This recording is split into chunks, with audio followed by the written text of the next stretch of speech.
आज अगर इनके अस्तित्व पर संकट है तो ये मोदी के कारण नहीं है, इनके अपने कारनामों के कारण है। और ये भी देखिए, अब ये मेरे पिछड़ेपन का सर्टिफिकेट भी बांटने लगे हैं। वो मेरे पिछड़े होने का मजाक उड़ा रहे हैं।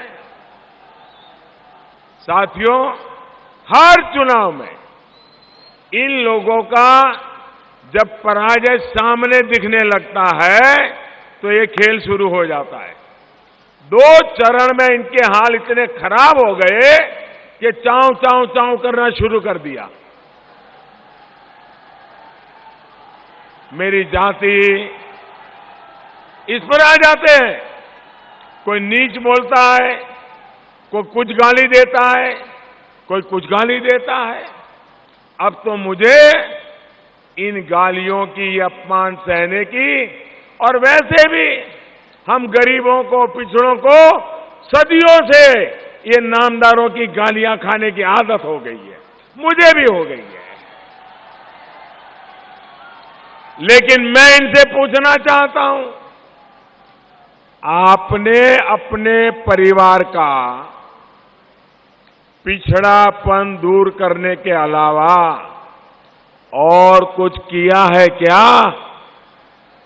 आपने कितने गरीबों को, कितने शोषितों, वंचितों, पिछड़ों को आगे बढ़ाया?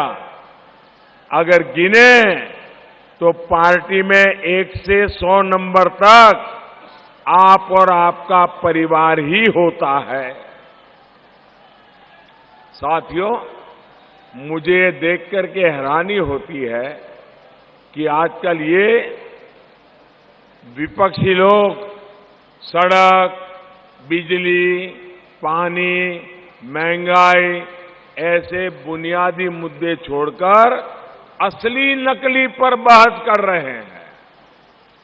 सच्चाई यही है कि इन लोगों को गरीबों की, दलितों की, पिछड़ों की, शोषितों की, मध्यम वर्ग की किसी की समस्या से कुछ लेना देना नहीं है। इनके लिए सबसे बड़ा लक्ष्य है कुर्सी कब्जा करना। कुर्सी के लिए ये समाज को बांट सकते हैं, देश को बांट सकते हैं। इन्हें पहचानिए, इनसे सतर्क रहिए। इन लोगों की प्राथमिकता कभी आपका कल्याण, आपका विकास नहीं रही है।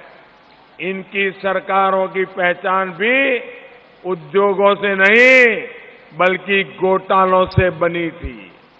वो दिन याद करिए, चीनी मिल घोटाला, खनन घोटाला, महापुरुषों के नाम पर बने स्मारकों का घोटाला, रिवर फ्रंट घोटाला, एम्बुलेंस का घोटाला, एनआरएचएम घोटाला। अब गिनते जाइए, लिस्ट खत्म ही नहीं होगी। भाई और बहनों, भ्रष्टाचार को शिष्टाचार बनाने इन लोगों की इस नीति के कारण यूपी में रंगदारी का राज था। गरीब मध्यम वर्ग के लोग डरे रहते थे कि न जाने कब उनकी जमीन पर कब्जा हो जाए। समाजवादी राज में इन लोगों ने दुकानों पर कब्जा किया, स्कूलों पर कब्जा किया, अस्पतालों पर कब्जा किया, और मुझे बताया गया है कि बरेली की मस्जिदों तक को नहीं छोड़ा गया था। अब योगी जी की सरकार आने के बाद स्थिति में बहुत तेजी से सुधार हुआ है।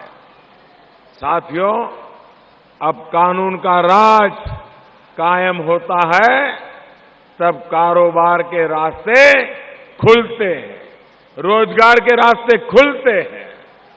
जब सड़कें, रेल, पुल, एयरपोर्ट ऐसे साधन बनते हैं तब उद्योग लगते हैं।